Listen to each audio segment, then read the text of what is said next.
যখন আমার দেশের প্রসঙ্গ আসবে, বাংলাদেশের প্রসঙ্গ আসবে, তখন আমার দেশ তো সবার আগে থাকবে, সেটা যে কোনো কিছুর প্রশ্নেই হোক না কেন। সো সেটার জন্য আমার ফিউচার কি হবে বা প্রেজেন্ট কি হবে সেটা ভাবার চাইতে অনেক ইম্পর্ট্যান্ট যে আমি আমার দেশকে কিভাবে আসলে ধারণ করছি। তো ওই মুহূর্তে আমার জন্য ওই সিদ্ধান্ত নেওয়াটা খুবই জরুরি ছিল যে আমি আসলে বাংলাদেশের পক্ষে দাঁড়াবো এবং বাংলাদেশের জন্যই কথা বলবো।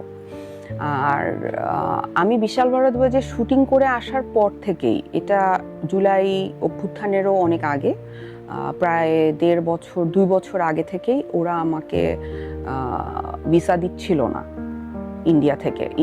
ওরা আমাকে ব্ল্যাকলিস্ট করে রেখেছিল। ওরা বলেছে যে আমার ভিপি নূরের সাথে একটা ছবি ছিল, সো নূরের সাথে ছবিটা থাকার জন্য ওরা আমাকে ডেকে নিয়ে ইন্টারভিউ করেছে এবং বলেছে যে ও অ্যান্টি ইন্ডিয়ান গভর্নমেন্ট, সো ওর সাথে আমার মুভমেন্টের কোনো একটা মানে ব্যাপার আছে।